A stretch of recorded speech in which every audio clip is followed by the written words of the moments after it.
Tales to Terrify.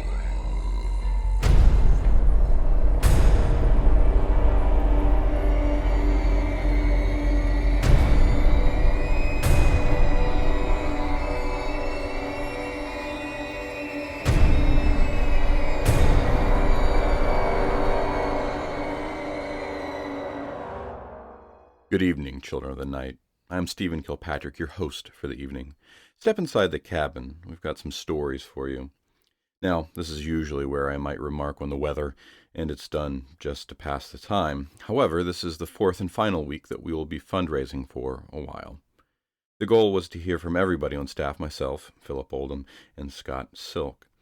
Well, where Philip lives, they've got over 2 feet of snow recently, and he's been struggling with just the power at his house, which is going in or out. On the other hand, here, March started off a little snowy, but by the end of the month it was one of the hottest Marches I can remember. Maybe climate change, or maybe weather has always been this strange.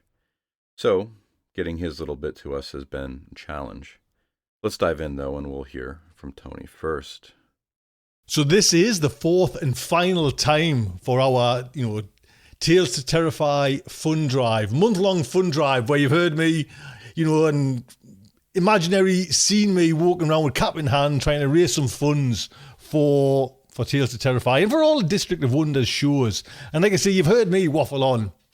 And what I want to do now, though, is just for this final time, is bring in the, Tales to Terrify, everyone at Tales to Terrify. And yes, you've heard Stephen talk as well, but we'll get Stephen as well to have a few words.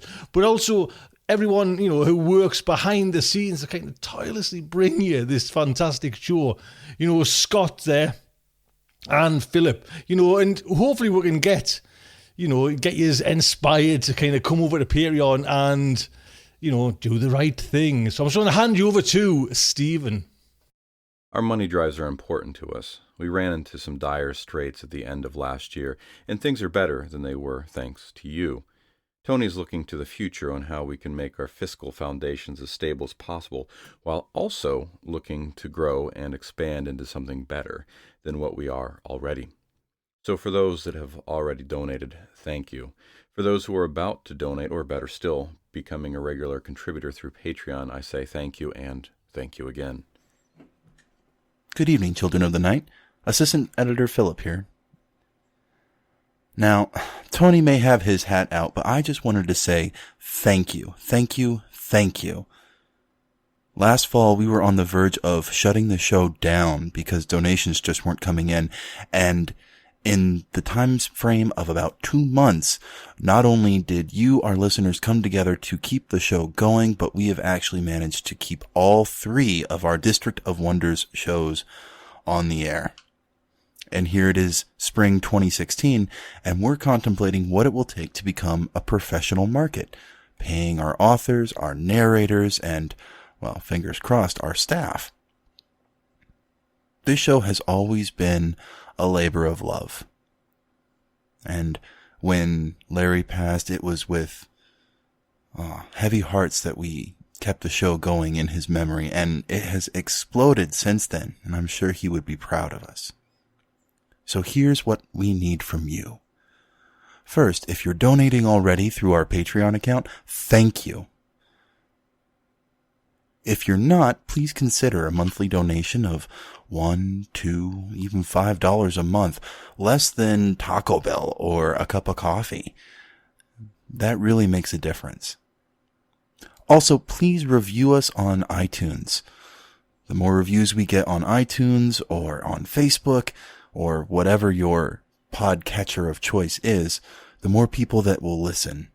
And the more people listening, the more people likely to help us achieve that goal of becoming a professional market. Now, we want to keep this podcast free and ad-free as much as we can. So, and that is really what you've asked of us. So please, we're not scared of the dark, but every little bit helps us keep the lights on. Here's Scott. Hello, children of the night. This is Scott Silk, the most recent member of the editorial staff at Tales to Terrify. I want to say what a pleasure it is to work with such a fantastic team of editors, authors, and narrators to produce this podcast, and I hope that you, the listeners, will help us continue to do that by donating if you can. Beyond that, I would love to reach our goal to be able to pay our authors for providing us with such terrifying tales. So please consider visiting our Patreon page and signing up as one of our patrons. Thank you. There you go. What can I say? We're all in this together. Do you know what I mean? If you want kind of Tales to Terrify to keep on going, we would love to do it. Do you know what I mean? A big thank you to Stephen, Philip, and Scott and Laura. It really does gets to us, to be quite honest, when I know how well this show's going. Do you know what I mean? What we've achieved with Tales to Terrify. Do you know what I mean? Years, 2,000 shows in a couple of years, quite a few years ago now, it started. And the figures are, for me, just brilliant. Do you know what I mean? Over this time, Starship's Over and Tales to Terrify, when I look at the kind of big scary figures of how many, you know, we've kind of had downloaded, we're close to 7 million downloads. Do you know what I mean? Oh yeah, man, 7 million, you know, over the course of these 10 years. And Tales to Terrify has certainly pushed that figure well up, you know. So what can I say? A big thank you to Stephen, to everyone who's kind of helped on Tales to Terrify. Let's keep it going. That's all I want, and I know that's all you want. Massive thank you for your support. Thank you so much. Let's move on to our stories for the night. Our first story comes from John B. Ford, a British horror writer and publisher. He left school at the age of 16 and spent the next decade and a half working a variety of jobs, such as car park attendant and factory worker. On New Year's Day of 1995, he suffered a panic attack and as a result focused himself on writing. The following year, he established Big Jolly Man Press and launched Terror Tales magazine. That seems like a good pick of a name. BJM Press has published chapbooks from many authors you know and love, including Paul Kane, who we have heard a lot of his work over the past few weeks. John's list of short stories is extensive. Many of his shorts can be found in the books Dark Shadows on the Moon, Tales of Devilry and Doom, and The Evil Entwines. He also has published novella The Haunted Ocean. And now, we will hear John B. Ford's To Dwell on Tainted Ground. Prologue. On my recent travels through the bleak and unpopulated areas of Western Ireland, I came across a deserted old house stood at the edge of a pine wood. The outer door stood open, and so I entered inside. Walking down a corridor, I found a door to my left, and passing through it, entered into what once had obviously been a library. Strangely, the room seemed to be burnt and charred in many places, and upon a table in the center of the room I saw what appeared to be a time-yellowed manuscript. Though scorched in places, I saw the content of the manuscript was still perfectly legible, and I found it to be some kind of account written by a former owner of the house. Recorded on this document was every aspect of the time the man had spent within this house. It is the strangest thing I have ever read. From every single sentence that passed before my eyes, there issued the incredible feeling that all this could be true. What other conclusions I reached I will keep to myself. The entire manuscript is printed out in full for the first time. I leave you to make your own judgment. J.B.F. Darkness. Hush, and hark to the sighs of the dark, to the creatures of fear who feed on my fright, and in me a craving for God's holy light. But the flowers of dawn will sway in the threat of the swift coming night and the sun made to set.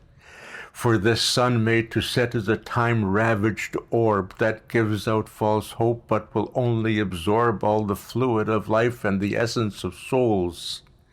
It dims before time and lets death steal our goals. Tearfully I pray for the dying. Yes, tearfully I pray for this dying earth. N.B. This poem I found written on a separate piece of paper. There are ungodly things happen in this house that should not be. I came here 5 years ago seeking solitude and a place of sanctuary from the world. Since that time, I have witnessed many strange events that can only be described as bizarre and unholy. For more than 60 years, this house stood untenanted, apparently having had some kind of a reputation. At first, I scoffed at this, but as time went by, I came to realize that its reputation was well deserved, for the things I've witnessed here are unnatural and have no place within God's holy scheme of things. More alarming still is the fact that these events I speak of are not confined to the house. The whole surrounding area is tainted ground, belonging more to the devil than anything holy. The house itself is a mansion that stands alone at the edge of a dark pine wood. With the exception of one small village, there are no dwellings for miles in any direction. And so I must now relate to you of these weird happenings, for I feel in writing this down I will perhaps make sense of things in my own mind. The first few weeks here were of quietness, though at times I did have the queer feeling I was being secretly observed. The house still being without electricity, it was lit only by candlelight, and many times I would find myself studying the darkly shadowed areas of rooms, almost certain I was not alone. At night, as I walked the long dark corridors, I would often pass through areas of curious coldness that could not be explained. Then at the beginning of my 4th week here, something happened that would make most people leave instantly. I had chosen for my bedroom a room on the upper corridor beneath the attic. On the night in question, it was about midnight, and as I lay in bed reading, drowsiness slowly came over me, so that soon I extinguished my candle, intending to sleep. Then, as I lay back on my pillow, I heard a noise, the creaking of the attic door, and as I lay there in the darkness, there came another sound, the sound of soft footsteps coming down the corridor. At the point outside my door they stopped, and it seemed to me then that someone or something was listening for my breath, trying to determine whether sleep had yet taken me or not. Quickly I reached for the matches and relit my candle. Summoning my courage, I left my bed and walked towards the door. Taking hold of the handle, I opened it rapidly. There was nothing to be seen. But then when I walked the corridor and checked the attic door, I found it locked as it had been since the time of my arrival. The rest of the night I hardly slept. The next day my books arrived from the village. They came on a cart driven by a peasant who for some reason seemed in a constant state of fear. He unloaded them as though every second counted, and when I offered him money, he backed away in a state of great terror. Still, what need have I for people? I was glad to see him go. The rest of the day I spent stalking the library with my books and reading those of the former occupant, which remained upon the shelves. Curiously, these were of witchcraft, and I found them fascinating. By the end of the day I was tired from my exertions, and so retired early to bed. Sleep came to me instantly, but in the early hours of the morning I suddenly awoke shivering. The entire room seemed filled by an unnatural coldness, and this time a sense of fear cut deep inside me. I heard something that sounded like a footstep, and as I lay there in the darkness listening, my blood turned to ice when I heard my name called from outside the door. And though inside I was quaking in fear, my thoughts were also of anger, for this was now my house, and nothing would alter that fact. Again I lit the candle and moved towards the door, and with a sudden movement I passed through it into the corridor. The flame from my candle lit the surrounding darkness, but still displayed nothing unusual. Then, as I looked further down the corridor, I saw a dark, shadowy shape stood before the balustrade of the staircase. In the next instant it began to descend the stairs. I followed, walking rapidly, and almost fooled myself I had it on the run, for it had seemed to me something like the outline of a man, and as I descended the staircase I heard the sound of the heavy oaken door to the library creaking open. Standing still for a moment at the foot of the stairs, I listened, but no further sound came to me, and so I gathered my wits and walked towards the library. As I stepped inside, my candle went out, as though somehow snuffed, and in a state of sheer panic I heard the door slam shut behind me. In the next second all hell seemed to break loose. From the shelves I heard the sound of books being flung from every direction at once, and then I could take no more, so that I thought I would die from the sheer terror of it all.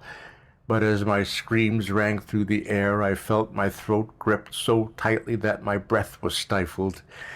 I raised my hands to release whatever held me, but they touched nothing beside my own skin. Mercifully, I passed out. Next morning I awoke to the light of dawn entering in through the leaded windows. Seeing the floor was scattered with books, I set about the task of picking them up, but as I did so I noticed that all were the books that I had brought there. The ones of the former occupant remained upon the shelves. In a corner of the room I saw that something had been ripped into shreds. When I walked over to examine it, I saw it was the Bible. It was at that point when I almost left this place. My immediate reaction was one of complete horror, but as I thought about the matter, my stubborn nature again resurfaced. This was merely a scare tactic, a stunt to make me leave the house. But I would not leave. My throat still hurt sorely, and upon examination in the mirror I saw 5 lacerations of the skin and an odd grayness in the surrounding area. Later that morning I left the house and walked into the pine wood, for I needed fresh air and time to think on things. The morning mist still hung amongst the trees, mixing with shadow and concealing green foliage. I noticed that the whole wood seemed oddly quiet. No bird sang, nor was there any sign of one. I had ventured maybe a mile from the house when I heard the distinct sound of twigs breaking underfoot.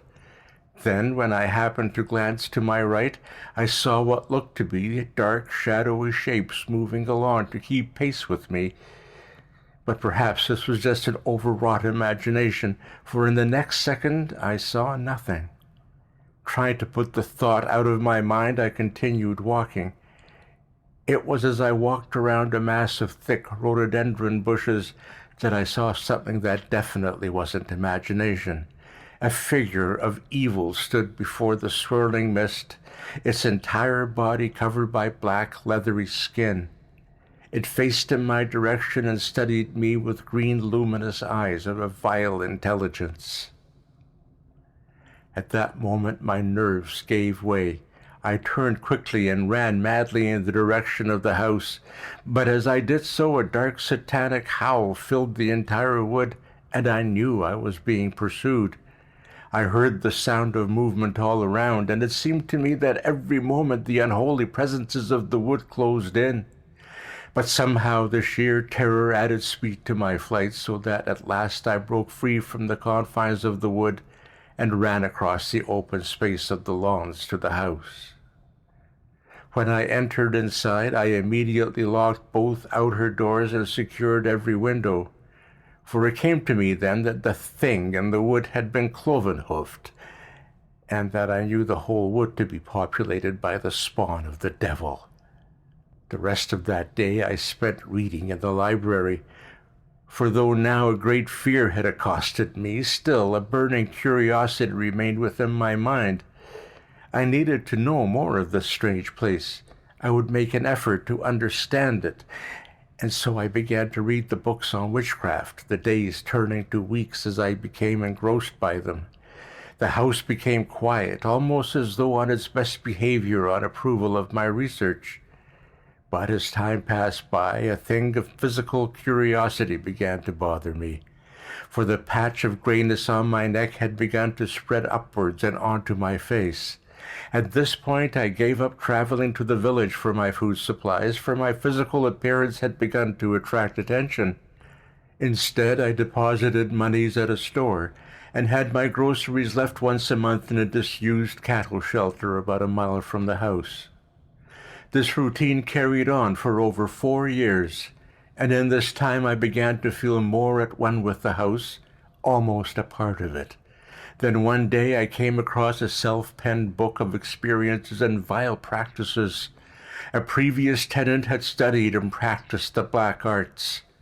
What unholy things had been unleashed into the house and the surrounding grounds.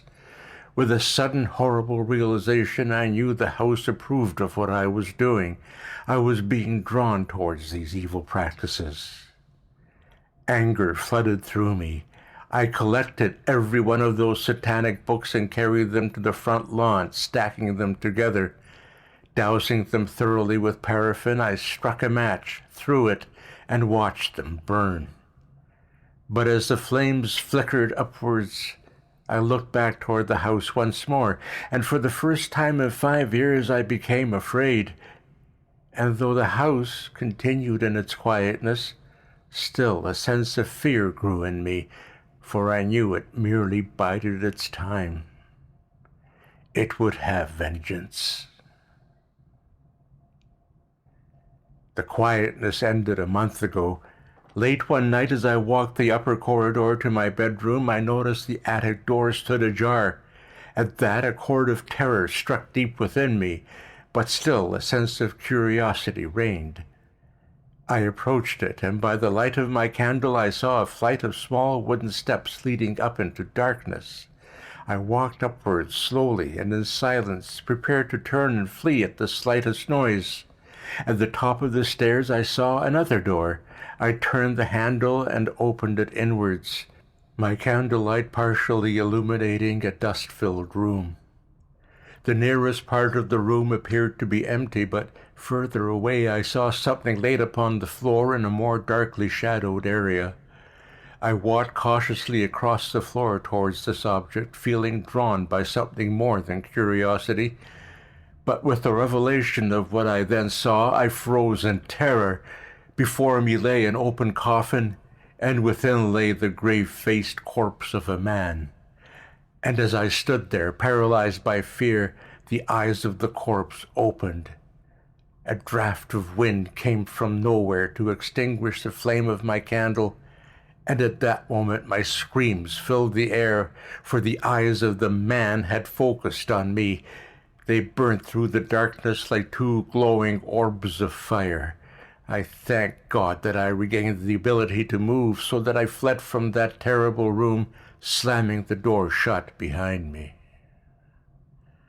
The remainder of that night I spent downstairs in the kitchen, but still the thought came to me that no room in this house would be truly safe, and now I feared no more for my life, I feared for my very soul.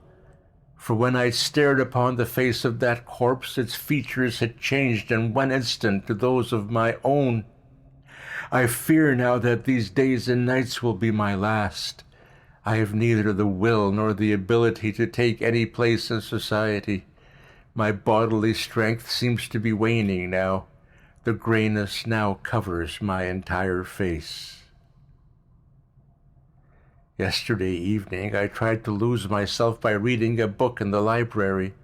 Suddenly an extreme coldness radiated through my entire body, and a feeling came to me that I was being watched. I looked over toward the leaded windows and saw two green eyes that gazed in at me. It was one of the devil creatures from the wood. A sudden terror ran through me, for I remembered the outer door was still unlocked. I crossed the room quickly, and those terrible, staring eyes followed me. Then, as I hurried down the corridor towards the outer door, I heard a sound of shuffling that came from beyond it. In a mad dash, I ran towards it, but before I got there, the handle began to turn. Quickly I dived forwards and somehow managed to slide the bottom bolt across before the thing made entrance. Then, as I stood listening, I heard more shuffling and the strange, distorted sound of inhuman voices. In the next instant, my head became filled with the sound of a dark, satanic howling. This time it held a quality of anger such as I'd never known. Excruciating pain filled my entire body, and darkness descended before my eyes. I woke the next day, midway through the afternoon. My body was still painful, and I felt as weak as a baby. Then, when I lifted my hands to my face, I felt a dried crusting of blood that had flowed from my ears. Somehow I crawled to the library, and here I've remained since that time. And now, as the day draws toward its close and darkness once more descends, I feel I cannot withstand the coming horrors the night will again hold for me. A short time ago I managed to walk to the storeroom. I returned here with a container of paraffin. I've doused half the room with it. Tonight I will die, and this house will die with me. This account is now one of supreme irony. It will burn unread, just as I will burn with my dark story untold. I've lit the fire, and may the Lord purify this house with its flames. Already half the room is burning. I hear the roar and feel the heat upon my body. But wait. My God, please help me.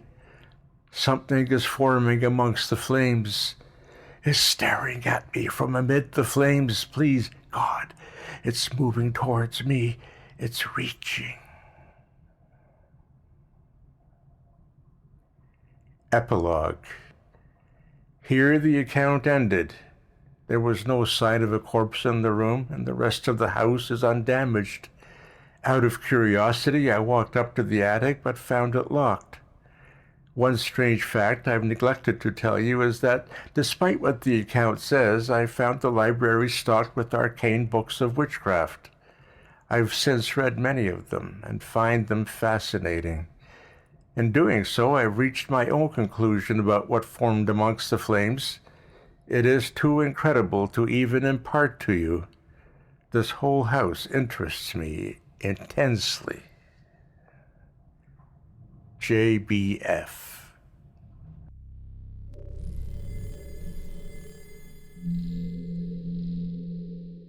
That was John B. Ford's To Dwell on Tainted Ground, as read by Martin Rato. In a variegated working life, Martin has been a parent, a technical writer and software developer, a teacher of creative writing, computer science and business communication, symphony musician, and audiobook narrator. He has published short fiction and 2 collections of his poetry.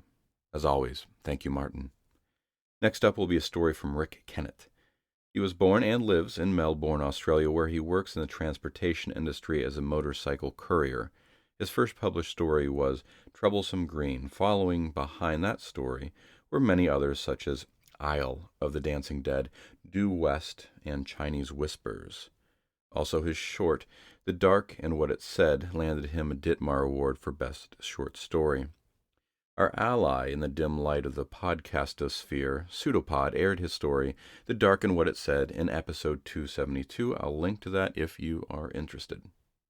Rick also featured in the 1970s a lesbian heroine of a reaction to, as he describes, one too many encounters in fiction with representations of lesbianism as a very bad thing. And to that I say, well done, Rick. In the show notes will be a link to Rick's homepage. Check out his whippets and his necrotourism. And now we will be hearing Rick Kennet's log recording, found in a dead man's gut. Some humorist had scrawled janitor on my coffin. It had been a joke with the early corpsicle ships, but nowadays it was wearing thin. Besides, I'd only had a month's sleep, subjectively speaking, and I was in no laughing mood. Usually, a corpsicle jockey can count on a straight sleep in, a cold run all the way without being awakened to tend to a loose bivet or a D-cube primary thermal transfer or a cryogen valve packing up on one of the passenger coffins, modules as they're properly known. Being woken only 3 weeks into the voyage made me feel, well, cheated somehow. For 10 or 15 minutes after coming out of suspended animation, I floated unmoving in the 0G of the ship, letting myself thaw The usual drill. Maybe I had some vain hope that the computer would do the decent thing and put me back to sleep. Surely not enough faults could have developed in the weeks of ship time to warrant my awakening. Moving my limbs gingerly as circulation quickened, I rose and pulled on a thermal suit against the ship's permanent cold. I was ready to take a hammer to the computer if it didn't have a damn good reason for getting me up. On the fault indicator screen, the same humorist, probably one of the ground crew who should never have been left in charge of a crayon, had scrawled, "What could ever possibly go wrong?" I wiped it off with a sneer and some spit, then hit the misery button, the report key, and listened to the infernal machine's tinny excuse for a voice. "Auxiliary sensors malfunctioning. Z sector pressure seal A35GH-XT leaking. Sus and mod 201-287-393-977-1078. Life support monitors inoperative." And so it went. Just select the action item and up pop details, analysis, diagrams, you name it, about any one of the gaggle of glitches which had built up over the past 21 days. None were critical, but there were so many that the computer had finally decided to pull the ship's handyman out of cold storage. The electrosled drifted me and my equipment down the long, coiling corridor which wound deep into the interior of the ship, like frosty glass intestines. Along the way I scraped some of the frost away and peered in at the various coffins, their naked occupants reposing in a frozen half-death. But I couldn't stop long. Moving on again, before I could start to wonder about them, start to feel lonely. It was about 6 hours later before I was able to tackle the last job, realigning a pump that had inexplicably moved on its bearings. I was hunting around for my tools, muttering because I seemed to have misplaced 2 or 3, when I heard something crackle as my boots touched a surface. Ice, I thought, then remembered there was no ice, only thin frost. Besides, it didn't feel slippery, but sticky. I stooped next time it happened and picked up a filmy cup shape that dissolved almost immediately into a drippy mucus in my glove.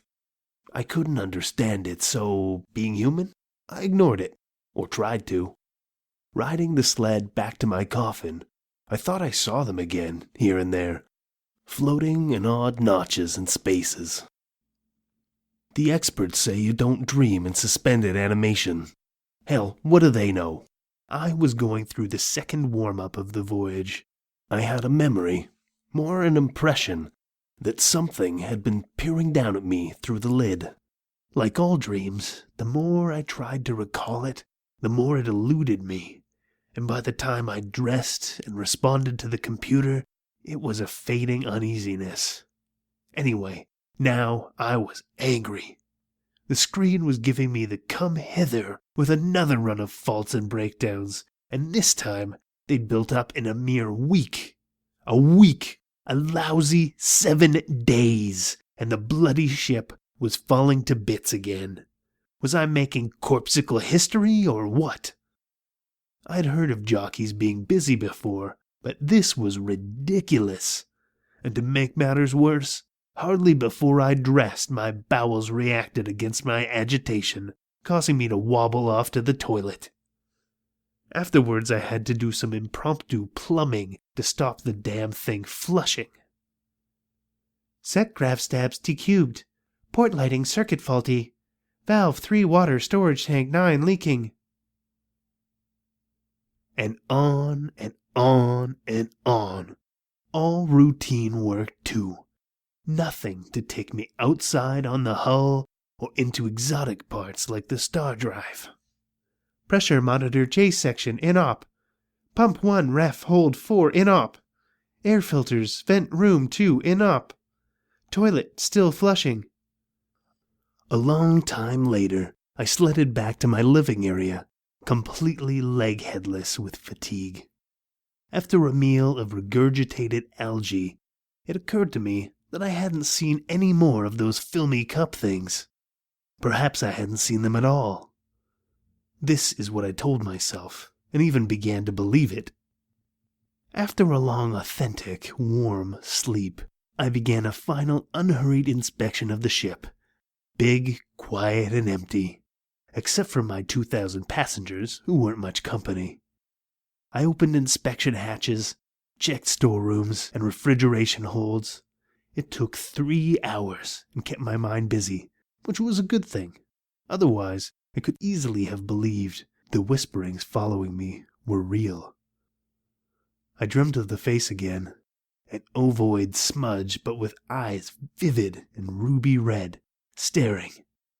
Then my dream shuddered, the face blurred, and I began to defrost. The computer was flashing lights I never knew it had, the closest thing I'd ever seen to electronic panic. I pressed the misery button. Instead of the usual litany of faults and minor malfunctions, the screen came alive with the words, "Computer Initiative." The damn computer was thinking for itself. Bad news at the best of times, the worst sort of news now. The 2 words blinked out, replaced by a long list entitled Major Damage. Over a third of the ship was exposed to vacuum, with many sections wrecked by flash decompression. Hatches and bulkheads were buckled and broken, life support systems crippled, ancillary machinery shock-stopped, the star drive smashed. 30, 40, 50 passengers dead, 80 more in modules that could quit at any moment. A scan of the computer memory confirmed my fears. A meteor, shattering on impact, shredding through the ship as though it were so much paper mache. Both the primary and secondary communication systems had been destroyed. However, the automated distress beacon had survived and was bleeding its emergency signal across space. But after some quick computations, I discovered what a fat lot of good this would be to me. The ship was still some 19 light days from its destination star system, but the meteor collision had knocked her 10 degrees off course. With the star drive mangled, with no way to correct course, I'd miss my destination by a distance of 3 light days. The distress beacon signal would reach the system less than 360 hours before the ship herself. And no matter how I did the math, 360 hours was simply not enough time to boost a rescue ship into an interception orbit 3 light days out. Unable to decelerate, we'd continue on and on, out of the galaxy and forever.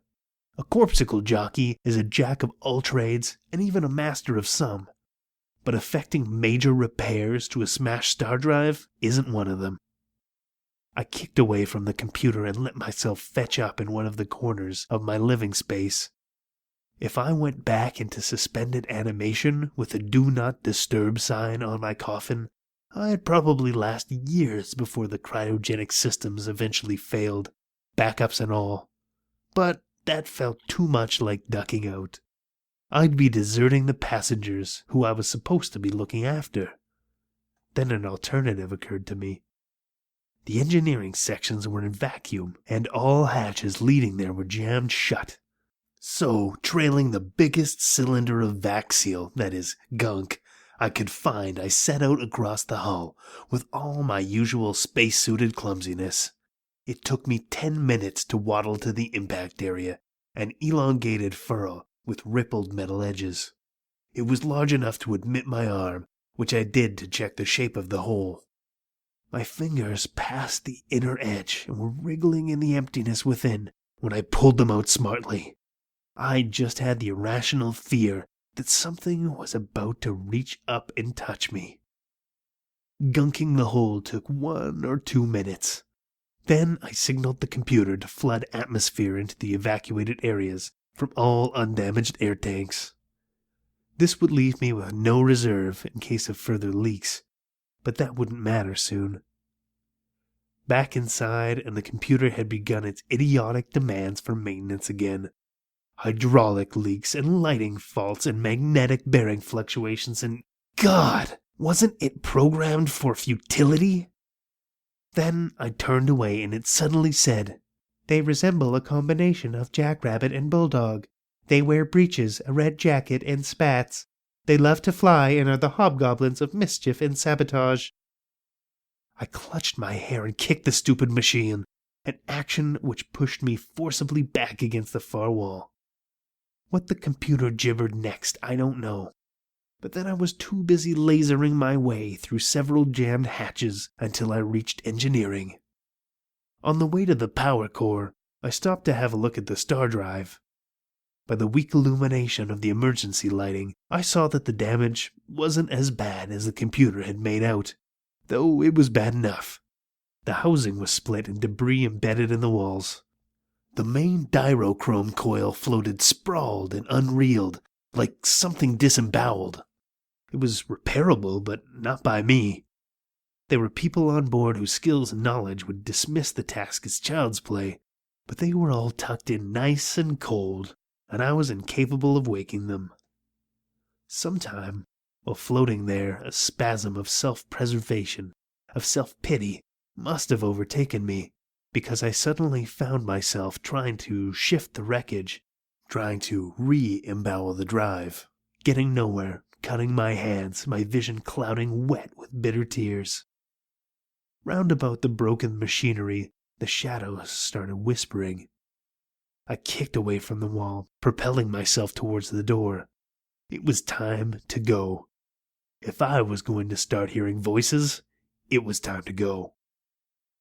I pushed into the power core and hung over the control console. As they say, you have to know how to do it right to do it wrong the right way. And I knew enough about antimatter reactors to handle this one in the right wrong way, so as to cause detonation. The ship would vanish in a silent blaze of light and gamma radiation. No one would ever know what had happened. Well, so what?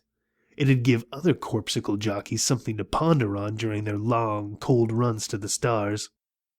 I started pushing buttons to bypass the safeties. Instead, the consoles arced and crackled, blue sparks jolting me backwards to crash against the wall head first. I must have been rolling slowly in midair for some time, groggy and sick, when the shadows gathered about me, whispering again, like the hum of electronics, sometimes striking into a harsher sound, like the grind of meshing machinery. It grew and was joined by my own maniacal laughter as something sticky as spiderweb plied my face. I thought a crowd was gathering around me, not quite seen, not quite invisible, dimly comprehended more by the mind than the eye. My rolling was stopped and something crawled onto my chest. Ruby eyes stared into mine. I was pushed out of the power core and set adrift in the corridors of the ship. The situation was so bizarre that my mind should have closed up shop for good. But paradoxically, it was this overwhelming grotesqueness that saved me, made me feel I was far off, watching the situation the way a drunk will accept pink elephants, the way dreams, no matter how fantastic, are never questioned by the dreamer. Then the nightmare began. Along the corridor, down as far as I could see, the dead came creeping. White oblongs rolling and slowly tumbling in the ventilation currents. Corpsicles, now just plain corpses, having floated free from broken modules, were performing a zero-G danse macabre, and they were dancing towards me. I panicked for hand grips along the wall, pushing and kicking my way into the star drive room, but I found no refuge there. In fact, it was worse. Superstitious fear crept the corridors, but sheer madness awaited me in the star drive room. The floating debris had been pushed to one side, and the star drive itself had been dismantled, roughly, plating ripped and dangling in midair, tacked onto the side of the drive, was something that looked like the beginnings of a jury rig apparatus, all angular and unfinished. Then I saw, or almost saw, them. The things that had stopped me destroying the ship. The things that had dismantled the star drive and had begun building that apparatus, phoenix-like from the wreckage. They were all gossamer and quicksilver, blurring here, sparking there, ruby-eyed shadows even when standing still, only once glimpsed from the corner of the eye, leaving me disbelieving what I'd seen. I fled back down the corridor to my living area, pushing past the floating corpses. There I stayed for a long time, thinking. Well after the adrenaline of shock and fear had gone, I raided the medical supplies for something that would keep me going for the long, long job of trying to save the damaged passenger coffins. Perhaps, after all, there was hope. If those things in the star drive room were doing what I thought they were, jury-rigging a gravity pulse generator, I was beginning to guess what those things were, and if I was right, that piece of constructive engineering of theirs would be dead against their natures. What we do, what principles we sacrifice to save our own skins. I allowed myself a cynical laugh and set to work. Some of the module repairs were easy, patchwork maintenance sufficing. Others required major work, while some were coffins in the true sense of the word. With the last of the endangered passengers either saved or decidedly dead, I returned with a great deal of hesitancy to the drive room, where I found the work on the pulse generator well advanced. Floating there in the hatchway, I felt something bump against my leg. It was one of those filmy cup shapes, though this one was less a cup, more a rubbery sphere with something inside, squirming. Before I could look closer, an invisible hand raced it from me. Then, for no apparent reason, the hatch slid shut on me, pinning me to the deck for several painful minutes until I was able to struggle free and drifted out into the corridor.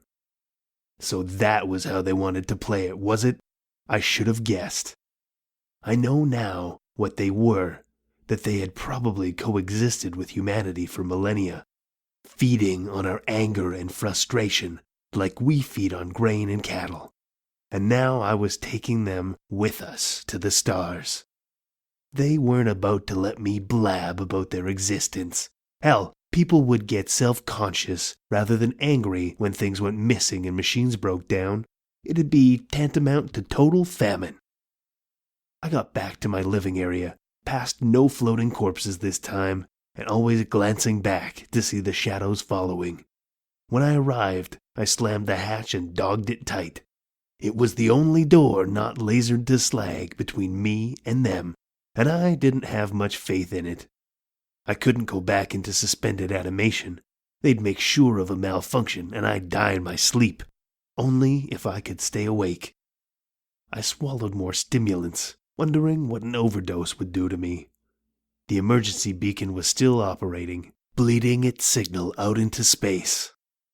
I sat at the computer for I don't know how long, my stomach making acid as I watched the floor, watched the air vents, watched every crack and crevice in the room.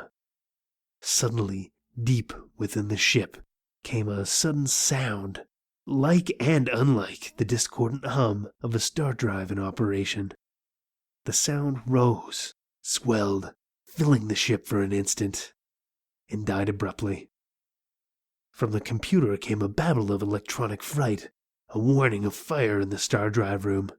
This was almost immediately replaced with, "Fire extinguished, reason unknown." Poor stupid machine. There had almost been a note of hurt puzzlement in that last squawk. I checked the ship's course. It had been corrected by nearly 9 degrees. A rescue ship would have no problem intercepting now. I should have been happy, but I wasn't. Their task complete. Now they'd come for me. That was hours ago, days ago, weeks, years, I don't know. The computer crashed not long ago. Rather childish of them, spiteful. They're here now, They whisper like meshing machine parts. I hear their soft jackrabbit tread on the decks, on the walls and overhead. Bulldog faces leer at me from the edge of my vision. I found a small log recorder with a fresh capsule, and I've been recording ever since the life support went out in this compartment. I'll swallow the capsule when I'm finished. It'll be safe there. The human anatomy is outside of their frame of reference. Only machinery. Small, losable items. Getting cold. Getting hard to breathe. Damn, the recorder's seizing up. That was Rick Kennet's log recording found in a dead man's gut, as read by Drew Sebastini. All right, I've mispronounced names from time to time, but one of my editors filled me in that I'd been mispronouncing Drew's last name every single time. Though I had it broken out phonetically for me, so I trust that Sebastini is right.